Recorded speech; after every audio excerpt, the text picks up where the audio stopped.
Previously on the Skip and Josh Sports Show. Do you remember what his batting average was that month? He's always 279. I don't know, somewhere there. The only thing I could tell you about Tim Wallach is that most of the RBIs he had were 3-run homers when we were already up 4-1. Exactly, which is why my brother gave him the nickname of the Insurance Man. You're listening to the Skip and Josh Sports Show.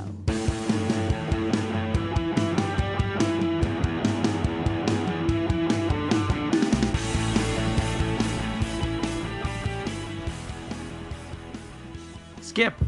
Cub, how's it going? Great. I forgot to ask you. I saw you last week. For the listeners who are not aware, you were in Toronto last week, and you were here for wrestling. So I'll get to the wrestling in a minute, but I wanted to know how your drive back home was. It was a nightmare. Was it? Yeah. The drive there was so easy because it's so nice out. And then, it started snowing that Sunday morning, and it took me like an hour longer than it should have. That's not so bad. It was basically gray. Like from the minute we got into the car to the time we got home, it was gray. Like there was no visibility at all. So that's kind of sucked.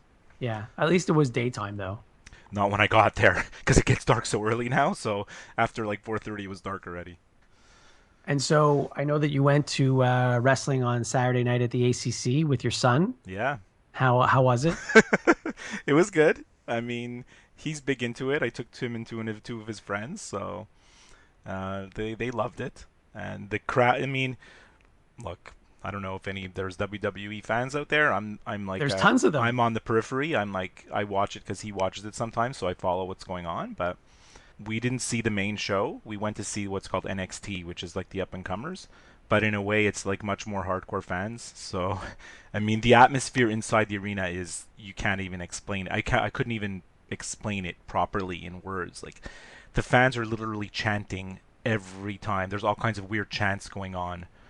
This is awesome, and then like a college basketball game. Yeah, no, but much more. Like all kinds of crazy weird chants, and people are dressed up. There's all kinds of weird signs in the crowd, and I mean the whole thing is just an experience. To be honest, it's just it was a fun experience. So good. Well, I'm glad you guys came. It was good to see you. Yeah. So I have a few corrections from previous episodes. Oh my God! You hired a fact checker? You have your own personal intern? No, I'm the one who checked the facts. Oh. I was getting excited. We were talking about Thursday Night Football. We seem to talk about that every week, and we'll get to that eventually because there were 3 games this past Thursday because it was Thanksgiving in the States. Happy Thanksgiving. But happy Thanksgiving to you too. To all our American listeners. Yeah, exactly. So I had asked you a question, and neither of us knew the answer about why one of the Thursday night games was also on NBC and not CBS. Actually, this week it was on NBC. Well, there you go. So anyway, I looked it up, and as it turns out, the Thursday games for the first half of the season they're all on the NFL Network. But in addition to that, the first half of the season is produced by CBS, and the second half of the Thursday night schedule is produced by NBC. Oh, so that explains why the game I was watching 2-3 weeks ago was also on NBC. So that answers that question. It's amazing because do you really care where it's on? I think in this day and age, the networks, they pay so much money for the rights to the games, right? And of course they want to pay because they're going to sell advertising, so they're making money. But like to the actual viewer, I don't think anybody cares what channel a game's on. You're 100% right. Joe fan out there, if you're not affiliated with a television network or you find what channel the game's on and you watch it there. You don't care what channel it's on. You're not like, oh my God, it's on CBS. I'm not going to watch. Right, and same thing in Canada with hockey. Oh. A couple of years ago, Rogers signed this huge deal with the NHL, a 12-year agreement where now all the games are on Sportsnet. Yeah. And most of them used to be on TSN in this country. Yeah. I honestly don't think, other than the intermissions and the pregame show and the postgame show, you're still going to watch because you want to watch watching your games. a game, most fans don't even realize, this is TSN, this is Sportsnet. I mean, I know, and you know, because you can see like the bug at the bottom of the screen or whatever it is. But most people just want to watch the game and they don't care what channel it's on. No, I mean, look, I prefer the broadcast on TSN. I mean, it's not a secret, you know that. But to be perfectly honest, I watch in French anyways because I think it's better than the English broadcast no matter what channel it was on. Here, even in Toronto, if I have an opportunity to watch the game in French, I watch in French as well. Yeah. Really, it doesn't make a difference. And for the NFL, oh my God, it doesn't make a difference at all. The Skip and Josh Sports Show. They don't take your calls. So I had mentioned what bugs me last week was when football teams don't run a play with 10 seconds or 15 seconds left in the half. Yeah.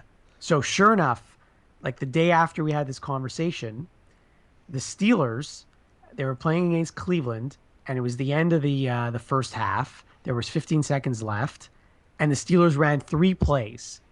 And they actually ended up getting a touchdown, and they tried to get the 2-point conversion as well. So they already had a 7-0 lead, and I guess the Steelers figured, okay, it's Cleveland, we're going to win this game. There's no sense in being conservative about it. Right. And they went all out, and they ran 3 plays in the last 15 seconds. So I wonder if someone on the Steelers was listening to our show. I hope so. I know maybe we have a connection with 3 or 4 degrees of separation to Mike Tomlin somehow. Yes, that's right. We do have a Pittsburgh correspondent. But the thing is, Pittsburgh, of all the teams, you're bringing up an example of a team that did this, but this is the most progressive of all the offenses in the league. He is a gambler, right? They've gone for 2-point conversion. They pretty much go for 2-point conversions every game. Just at random times. They're like, we're going to go for 2. We're going to go for 2. They don't. There was 11 missed. 12, I think. There were 12 missed point afters last week, right? And 4 of them were indoors. Nuts. Just nuts. But Pittsburgh's been going for 2 consistently all year. And in terms of gambling with offensive plays, I mean, that's what they do, right? That's what they do. They love their quarterback. They love their receivers. They love their running back. They think their offense is like the greatest, so they roll with that. So why not? I don't think it's a big gamble because I think the stats are for 2-point converts, it's slightly above 50%. Yeah. Success. And so if you're going to get half of them, let's say you only get half of them, it's still worth it to do it. I agree. If you're doing better than 50%, then it's definitely worth it to do it. I don't understand why the kickers are missing so many point afters. It's when you let's say it's like regular time of the game. You have a 33-yard field goal. Out comes your kicker for a 33-yard field goal. You figure this is money in the bank, right? 33-yard field goal. You look up most of the stats of most of the kickers in the NFL. 45 out of 48 lifetime from 35 yards and under. They all have the same stats. They're all like 90-something% from that distance. Yet the extra point, which is a 33-yard field goal, somehow they missed 12 of them last week.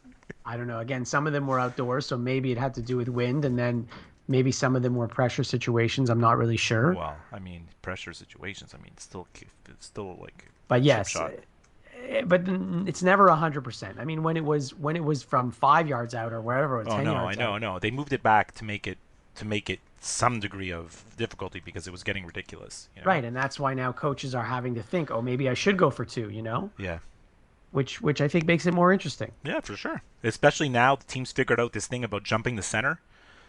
Yeah, I can't believe that's allowed. I get, the NFL is so progressive with the rules committee. Every year the rules committee meets, and then the year after they come out and they say, "Oh, we're banning this, we're banning that." This, I guarantee you, this is something they're going to look at. Well, because the whole thing is they're not allowed to make contact. They can jump over the guy, but they can't make contact.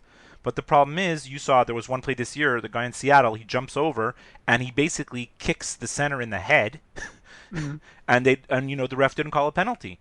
And then they blocked the kick, and that was that. You can't review a non-penalty call, right? So if the ref didn't see it, the ref didn't see it. So why wouldn't you try to jump the center every single time? What's the worst that's going to happen? You're going to get a 5 or 10-yard penalty. They're going to have to kick again. You should try to do it every single time. You should try to do it. I'm just surprised it's allowed. And you're right. If you make contact with the center is in a vulnerable position They're going to begin with. They're going to review that. They're going to try to put an end to that, I'm sure. Wanted to touch on one more thing that we mentioned in a previous episode before we get to some new stuff. You had a What Bugs Me segment where you were annoyed with Troy Aikman. Oh, God, I can't stand him. And interestingly, on a podcast that you and I listen to avidly, the Tony Kornheiser show. Yeah. Actually, sorry, this was on the PTI show on ESPN. They wished Troy Aikman a happy birthday. Right. When it was his birthday, I think it was a week ago or whenever it was. And right after they wished him a happy birthday, Tony says, "I love Troy Aikman. I think he's a great analyst. I think he does such a good job with Fox." Oh my! And he was serious about it. Oh my! I don't think so. Look, I'm going to tell you something right now. That is a total lie, because we know, because Tony has said a million times, he doesn't even watch the games on Fox. all he does is watch the red zone.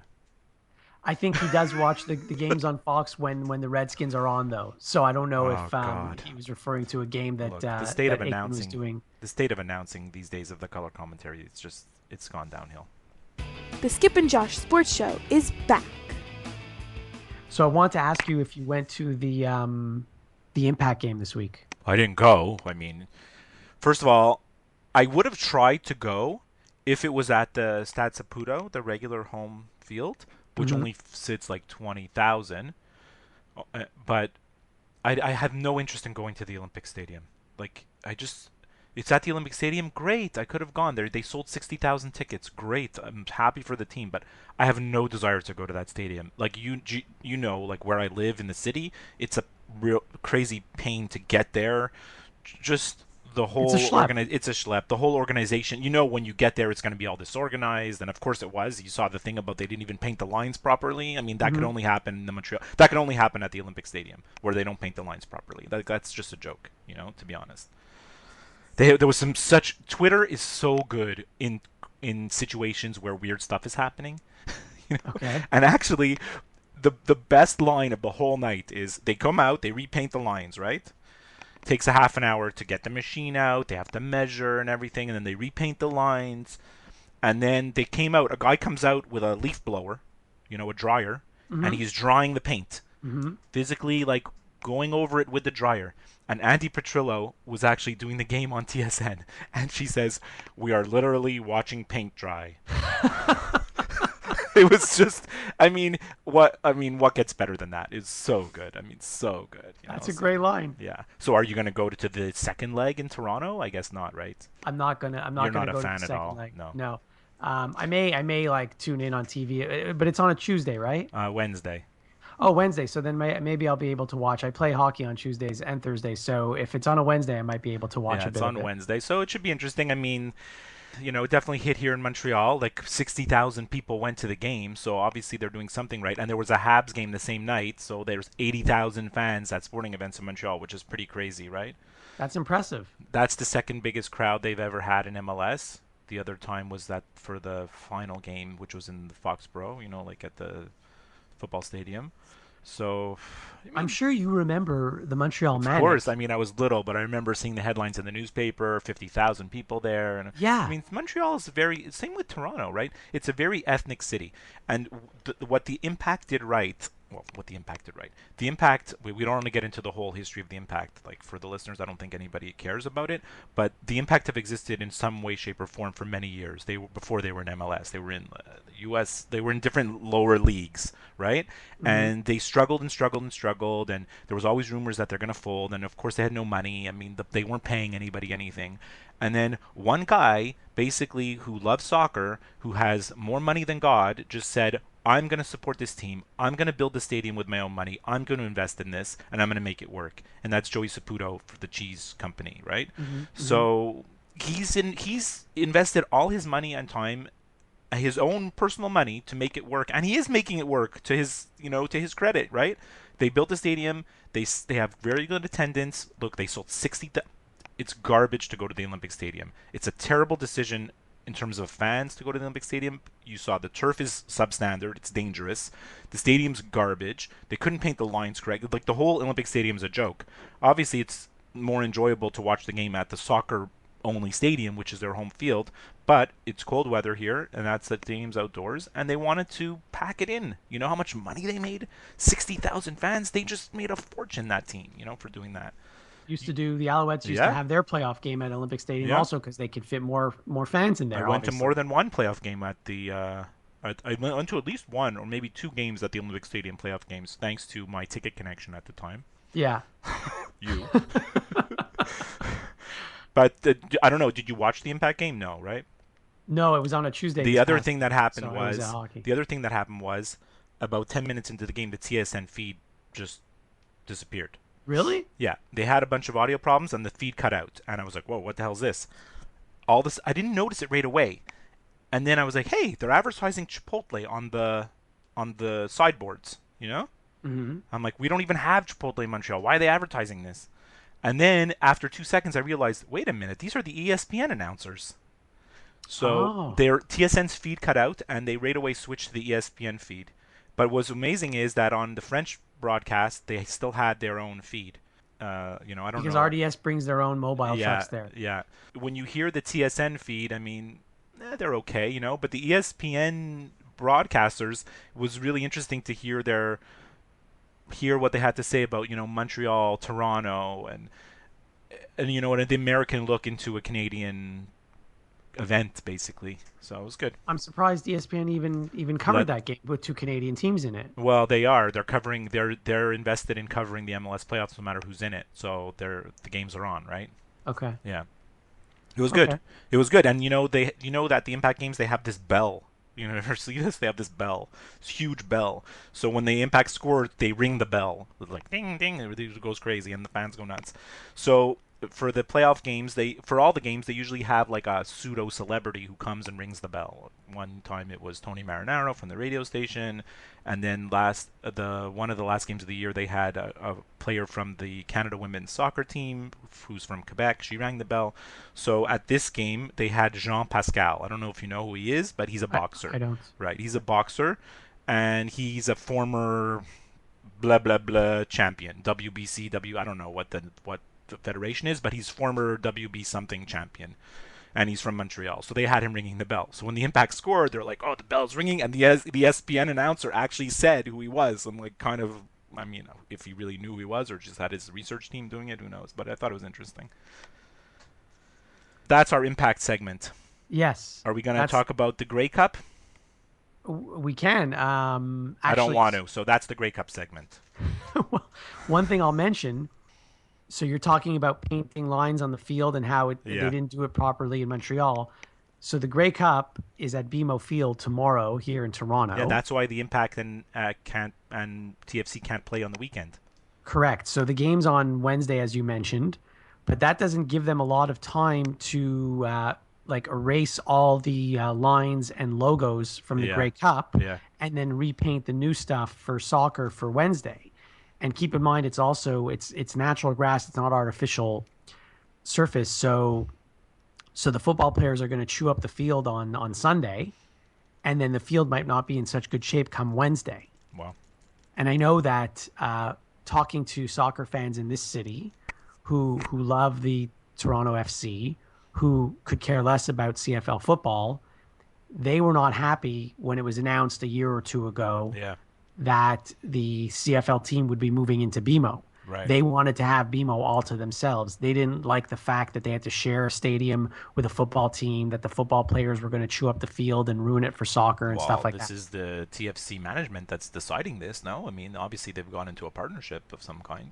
Well, yes, because the new owners of the Argos are the same owners as TFC, so that's why it happened. Mm-hmm. But I'm talking about the soccer fans. Sure. You know how soccer fans can be. And so anyways, just the soccer fans that I was talking to just didn't like the fact that this was going to happen. And this was even before they knew there was going to be like a football game and a soccer game so close to each other. Yeah. And so now we'll see. I mean, I don't know what the field is going to look like on Sunday night after the Grey Cup is over. And that gives them basically just Monday and Tuesday and part of Wednesday to fix it up in time for the soccer game. Right. And I don't know if a field full of divots or whatever, does that favor Montreal? Does that favor Toronto? It's the same. They just played on the worst. They just played on a carpet at the Olympic Stadium. So I think no matter what they play on, it's going to be better than what they're going to have, what they had. I just want to mention that. And another little Grey Cup factoid, if you will. It really has nothing to do with the Grey Cup, but remember when you were here in Toronto and I came to visit you at your hotel? A lot of friends of mine from all around the country are in town for the Grey Cup this week. Right. Some of them are staying at the same hotel where you were staying Which at. Which you never heard at before you went there. I never heard of this hotel until I saw you there. Yeah. And then I was there again yesterday night visiting a couple of friends of mine. That's funny. And they're not the only ones staying there. It's kind of like the central hub for the CFL. Oh wow. So there were a bunch of people just in the lobby hanging out that I haven't seen in years. It was interesting for me because I knew a lot of these people, and some of them I said hello to, some of them I didn't. Right. The hotel looks completely different yesterday than it did when you were there. Why, they have all kinds of CFL stuff. Yeah, it's decorated. There's decals, there's banners, there's pop-ups, there's all kinds of stuff all over the place. You can Right. tell it's It's the headquarters. I think I don't know if everyone staying at the hotel is involved with the CFL in some way, shape, or form, but certainly a lot of people are. So it was just after not having ever been to that hotel, I've been there now twice in a week. Hi there, Skip and Josh will be right back. To get in touch with them, you can send them an email to skipandjoshshow@gmail.com. You can follow them on Twitter @skipandjosh, and you can visit their website at www.skipandjosh.com. And now, back to the show. So we have to switch gears because we have to talk about the Baseball Hall of Fame nominees that were announced this week. Sure. And there's, I've never realized this, but there's about 30, maybe even 50 names on this list. Oh, I have a lot of opinions about this. Most of them have no chance of making it. Yeah. But surprisingly to me, there are actually 4 ex-Expos on this list. Who are they? Well, you know that Vlad Yeah. and Tim Raines are on the list. That but I don't know if you realize Orlando Cabrera's on the list. I Beautiful. mean, he's not going to make it this time. He may never make it. Yeah. And also Larry Walker's on the list. Yeah. Larry Walker's an interesting. I mean, is he a Hall of Fame player? I don't know. Whatever. But he certainly had some great years, especially with Colorado. I mean, his MVP year in Colorado, it ranks among the greatest seasons of all time of any player. When you look at all the advanced stats and all this kind of stuff. I mean, sure, of course, there's a Colorado effect, which, works against him a little bit. But look, I love Larry Walker. He's one of my favorite players. The guy was amazing. Yeah. So it's just interesting. And then this is Tim Raines' last opportunity to make it because this is his 10th time on the ballot. If he doesn't make it this time, Yeah, it's all then over. then he's never going to get in. Jonah Carey is like all over this, right? I follow him on Twitter, and he has a whole Rock the Hall, #RockTheHall campaign going on to really hype up the fact of Tim Raines' that it's his last chance at the Hall of Fame. So I certainly hope he makes it, and I think he deserves to make it. if you listen to Jonah Carey, he'll talk passionately about it, and he can bring you all kinds of crazy stats to show you why he's worthy. It's The truth is, he has all kinds of crazy numbers that he'll pull out, showing you how much better he is than certain guys. Like, for instance, do you know that Tim Raines got on base in his career more times than Tony Gwynn I didn't know that. and Honus Wagner and Roberto Clemente? Yeah. I mean, listen, you don't have to convince me. I Right. think he should be in. For example, if you just look at Expos players, there aren't that many of them in the Hall of Fame. Well, there's 2, right? There's Carter and Dawson. Yeah. I think Raines is better than both those guys, and they're in.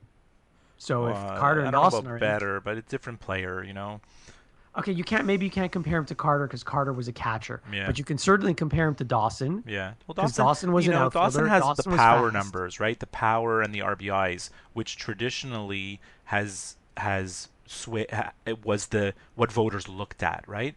And now we're starting to, hopefully we're going to see the sophistication of the voters, in that they're going to look at the big picture. What Jonah Carey always says when he talks about Tim Raines, to making the case, is that he doesn't have 3,000 hits. So 3,000 hits has always been like, this is what you need, 3,000 hits. Well, he doesn't have 3,000 hits. But you know what? He's got 1 billion walks, right? So if you take away, like, he has the numbers. I'll try to find it and I'll post it on our website. Jonah Carey has a whole case for this. People, because the thing with Tim Raines is there's a perception is like, oh yeah, he was just like a leadoff man. All he did was steal bases. He was just like the National League Ricky Henderson, It's so untrue. This guy was the batting champion, right? This guy had so many seasons where he hit over 300 or 320 or 3, like, he was an incredible on-base machine. Like, it just goes unnoticed, I'm looking at his career stats right now. His career batting average was 294. Yeah, which is crazy, right? Nothing to sneeze at there. Yeah. And his OPS was 810. His on-base percentage 385. This is for his career. Career, yeah. Yeah, so these are good numbers. These are good numbers, of course. Not to mention, I mean, I well, haven't the even stolen talked bases. about stolen The bases. stolen Yes, bases, you know. stolen bases, 808 career stolen bases. And the percentages ranks among the highest. I know his stolen base percentage is like the highest among everybody with over a certain amount, you know. I certainly hope he gets in, and I also hope Vlad gets in. It's Vlad's first time on the ballot, I think. I don't think he's going to make it. The writers who vote are allowed to pick up to 10 players. But this is what annoys me a little bit about it. You don't have to pick 10. So one writer can choose only 5 guys. Another writer can choose 10 guys. So it's not like there are votes out there that no one's getting, is what I'm trying to tell you. Right. This is how they do it. And now you're only allowed to be on the ballot for 10 years. It used to be 15 years. I think they changed it a few years ago. Yeah, I know Reigns got a bit screwed with that. So this is why it's his last chance to get in. But you know what's amazing? Look at some of those names that are on the ballot. Like, read me like some of those guys. I'll read you. Some of them are really good. No, but read me the bottom guys. Like, Well, like Mike Cameron's on the ballot. It's alphabetical, right? So yeah. There's guys who have no business being on it. They just the reason they're on the ballot is because they retired X number of years ago, so now they're eligible to be on. But these guys are going to get votes. The thing about the Hall of Fame that really sucks is that it's so important to people, yet the way the voting works is so ridiculous. The people who are voting, there are many, many people of the Baseball Writers Association that know what they're doing. They follow the game. They watch the game. They watch day to day. These are beat writers. These are people that watch games every night. They follow everything that's going on. They're encyclopedias of baseball. But there's some people that have votes that are just hanging on to their accreditation from years and years. They don't even know what's going on. These people, like, there's people on that are going to get votes that you're going to say, Mike Cameron got a vote? This guy got a vote? Like, they're just random guys are going to actually get Hall of Fame votes. You're right. And actually, there's another player who fits that category who's also an ex-Expo that I forgot to mention. It's Matt Stairs. Yeah. Well, Matt Stairs will get a vote because some Yahoo who's in the Baseball Writers Association based in Canada somewhere, in New Brunswick or Nova Scotia, is going to vote for him. You're right, but he's never going to get in. Of course not. But the whole point is, like, you know, why even consider these people? Because it's just because they retired a certain number of years ago. I know. So. Look, you remember, I don't want to, like, say bad things about people, especially people who have passed away. You remember this guy, Larry Fredericks? Yes, I do. Okay. I actually do. He was like one of the original writers that followed the Expos in 1969, 1970, right? He was with the team from the very, very beginning. So he got his Baseball Writers Association of America accreditation. And then into the 90s, this man was retired. He didn't even write, he wrote for like the West Island Chronicle. I remember that. A circulation of 1,000. If that. You know? Like, it's like a newspaper. I went to their office before. There was like a staff of 5, you know? And he still had his Hall of Fame vote. And yeah. I remember I went to a college basketball game, Concordia University college basketball game once when we were in going to university, and he was there. And I went up and asked him, "Did you vote for Orlando Cepeda?" I asked him. He's like, yes. He got very defensive. He's like, yeah, I did. But I'm like, I guarantee you, like, the guy doesn't even know what he's doing. It's true. Some guys that have been grandfathered in, or whatever you want to call it, that have had the right to vote for the longest time. Yeah. Unless you do something like horrific, they don't take your vote. So there's a lot of guys like him. There's a lot of retired guys that are hanging on to their accreditation that are going to get to vote. And that's kind of what sucks for Tim Raines, because who knows, you know. You know somebody, and I'm not going to mention his name yet, somebody who was a voter, who is no longer a voter because he said something really bad about the Hall of Fame. They took away his right to vote. Someone that's near and dear to your heart, Dan Le Batard. Oh, he's near and dear to my heart. Well, look, Dan Le Batard, I don't love the guy. I watch his show occasionally. It's entertaining, but he represents to me a lot of what's wrong with, you know, sports talk shows, and like he just tries to come up with crazy opinions just to make controversy to get viewers. You know, like there's this term clickbait on the internet. You know, you give a juicy headline so people will click. That's what he's all about. Give me something controversial. Let me say something controversial so people will watch. So yeah, he basically spoiled his Hall of Fame ballot, and he revealed who he voted for. He posted it. I'm voting for whatever, like, so he kind of, they felt that he made a mockery of the whole process, and they got rid of him. But whatever. All right. Whatever. Dan Le Batard. He's in Florida.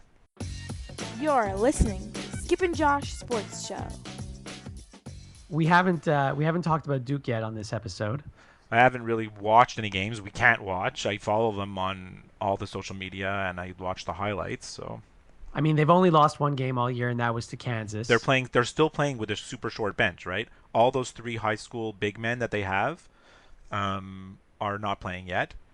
They're on the bench now, but they're not playing, so it's kind of all hands on deck. Last game, they really went deep into the bench, and they started using guys that really are never going to see the light of day when everyone's healthy. And their schedule's been very easy. Other than Very the Kansas easy. game, they play Appalachian State today. They played William and Mary, But- but they did play Penn State, didn't they? It was like they were ranked That's true. team. So That's at the true. beginning of the year, you think Kentucky, like the beginning of the year is just preseason. I mean, they don't. There is an official preseason where the games don't count, but really for all the teams, the beginning of the year, the first 5, 6 until your conference schedule starts is the de facto preseason.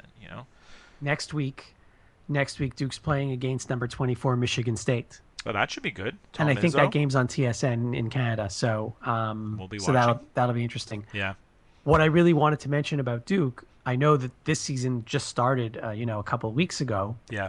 but already I read an article online about next year's Duke Yeah, class. they already have some super So- commitments already, like from great players. Wendell Carter, Yeah.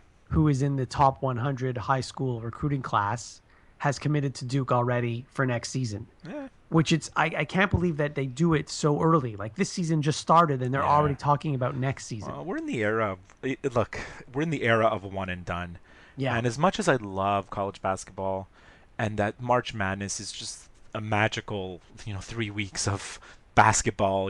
It's so good, right? But I mean, I still long for the days of players staying. Like it was so much better. It was so much better 20 years ago before all this. Now it's like, who can you recruit? You get your one and dones. Can you get the right mix of guys, at the right time?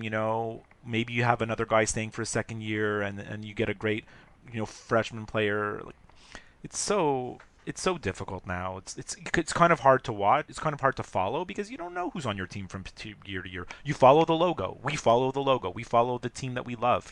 And Kansas fans follow Kansas, and Michigan and Kentucky, and but from year to year you have a completely different team. I loved it when we had the same guys on the team for 3-4 years. Yeah, the years with Christian Leitner and Bobby Hurley, Grant Hill. Grant Hill and Thomas Hill, those are certainly the most exciting Duke years for us. And Even later, even Shane Battier and guys That's that true. guys Trajan that Langdon. guys that nobody knows about. Well, not nobody knows about. Players that are they didn't make it in the NBA or whatever, that were great college players. Chris Carrawell, Trajan Langdon, exactly. These guys, all the assistant coaches they have, Wojciechowski, and I like those. I love those teams. By the way, it's reminding me of an excellent ESPN 30 for 30 that I watched. I know you've seen it also. I Hate Christian Leitner. It's one of the best 30 for 30s you could watch. If you haven't seen it, I highly recommend that everyone listening watch it. Even if whether you love Christian Leitner or whether you hate Christian Leitner, I think you'll really enjoy this documentary. It's fantastic because if you love Duke, like you said, if you love Duke, you're going to love it. Because if you love Duke, it's not just about Christian Leitner. It basically chronicles the history of the team of the beginning of the Coach K era, right? Yeah. And uses Leitner as the main character, so to speak. But if you hate Christian Leitner, like obviously there are more haters than lovers, like I can guarantee you that. You'll love the movie too. So it's great. It's so great. I watch it so many times. It's just ridiculous. The Skip and Josh Sports Show is back. I want to talk about fantasy football and Pigskin Pick'em. Oh yes. Firstly, this week, well, let's start with last week. Last week I was 9-5, and if you're 9-5 every week, there's nothing wrong with that. No. You were 6-8. No good. Not as good. We both got all the games right though on Thursday. Exactly. That's the next thing I was Crazy. gonna We're say. both off to a super hot start. Who goes 3-0 on Thanksgiving? Nobody does that. We both did. We both did. Too Yeah. bad I didn't put any money on it. I know. I should have. Especially those 3 games. It was such a perfect little parlay to go, you know? Exactly. Yes. Who knew? Yeah. Now, I also wanted to talk about fantasy football. Ugh. You're on some sort of we're both on a bit of a winning streak, actually. Well, I had that one loss against Mark that really screwed up my team, but I'm like barely hanging in. Like I haven't given up hope, but I'm barely hanging in. You're know? a game behind me. Yeah. And I'm tied for fourth. Yeah. Anything could happen, but there's only 3 weeks left. There's only the thing is I'm tied for fourth, but I'm playing the team that I'm tied with this week. You know I play you in the last week. I know that. I didn't know if you checked. Yeah. I'm well aware. But this week I'm playing the team that I'm tied with, and so really, I have to win. Like I have to win the rest of my games in order to make the playoffs. So many of my guys are injured. I'm juggling my lineup like crazy. I don't even know who to put in. My lineup is completely different. I've won 2 weeks in a row. Yet I completely changed my lineup this week, not because I wanted to. Because you have to. There's so many guys missing. My quarterback is injured. Yeah. Andrew Luck. My tight end, who I'm never going to draft again, Gronkowski, is injured, so I can't use him. So all of a sudden this week, I have these 3 Washington Redskins in my lineup. Well, 2 of them weren't even on my roster. Did you use Jordan Reed? I don't have Jordan. Oh no, Reed. no. Okay, so who do you use? Who use? I have no. My tight end is Antonio Gates. He's not playing until Sunday. He's from the leather helmet era. I know, but I mean, I didn't have a choice. So I used Kirk Cousins, who had a great game on Thursday. Yeah. And you know what? The Redskins scored a lot of points, but I have their running back and one of their receivers. Fat Rob. You have Fat Rob. Who's Fat Rob? Robert Kelly. Yes, and he had a great game 2 weeks ago. I know. He was like their backup running back, but now he's kind of become the starter, I guess, through injuries or circumstances. So with the first game when he kind of was playing a little bit, the announcers were like, yeah, they call him Fat Rob. So it's like I didn't know. But yeah, so whenever I'm watching with my son and we see him playing, we're like, hey, there's Fat Rob. He had a great game last week, which got me the win. Yeah. But this week he did nothing. And I also have Jamison Crowder, who also did nothing. Nah, so you're screwed. So it's interesting because I had a bunch of guys playing on Thursday. There were 3 games. The team I'm playing against also had a bunch of guys playing on Thursday. So I'm up by 10.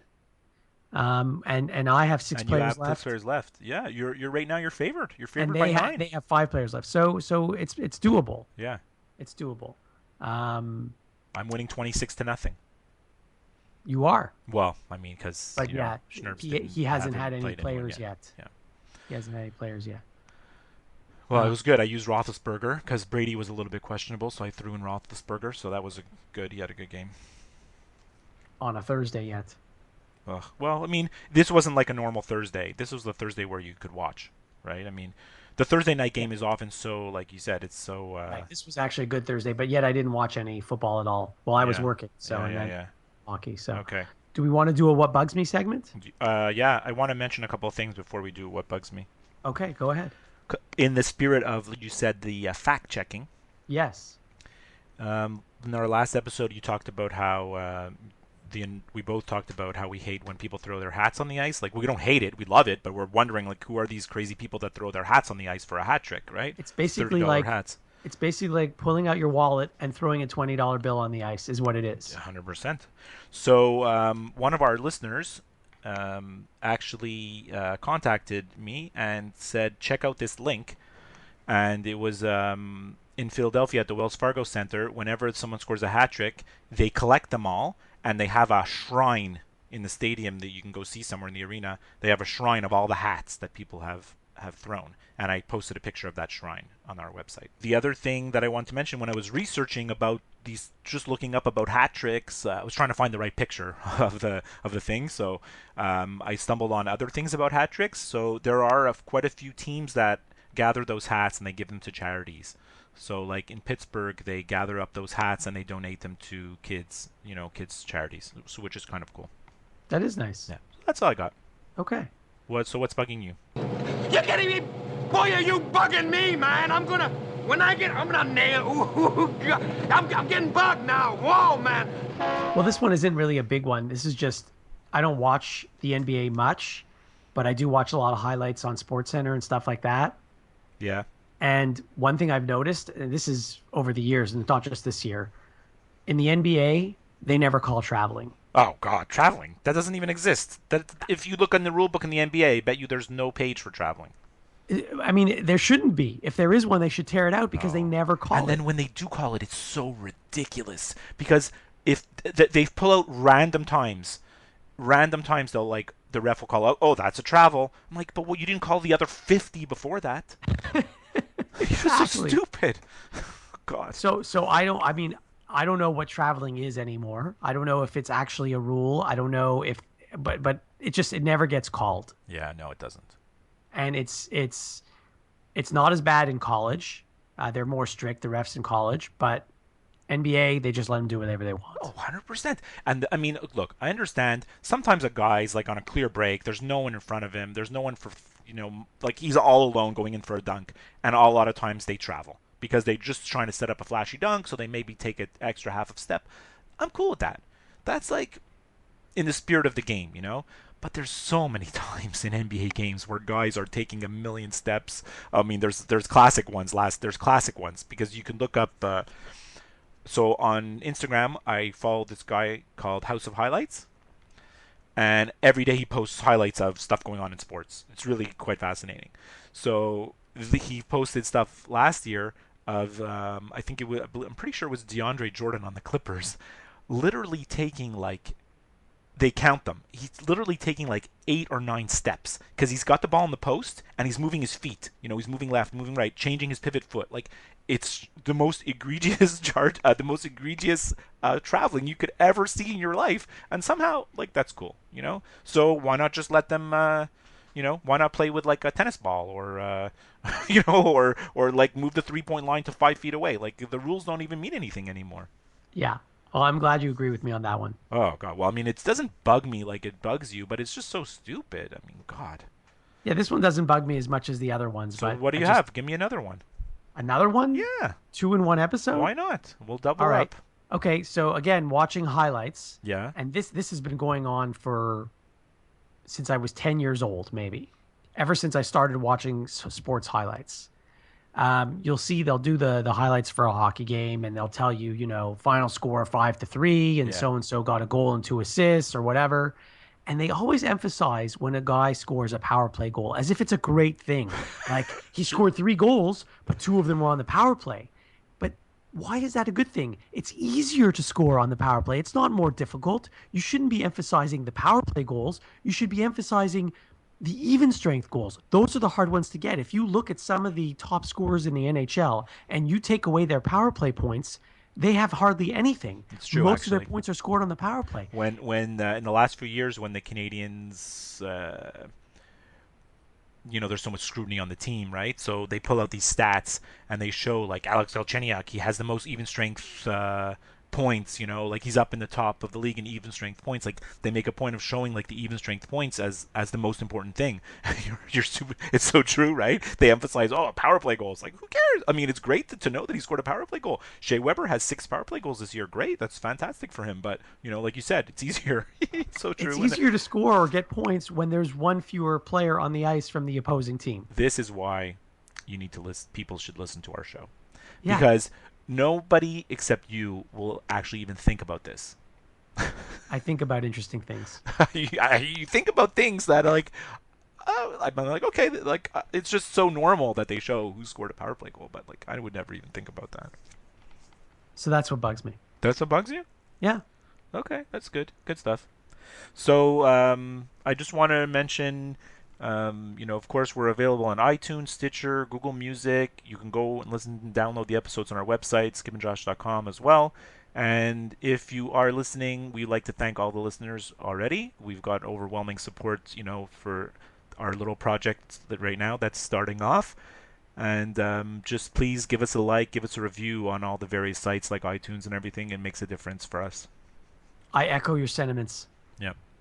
All right, so we'll talk to you next week. All right. Have a great week. Thanks, Cup. Bye. The Skip and Josh Sports Show is over now. Don't worry, there'll be another episode soon.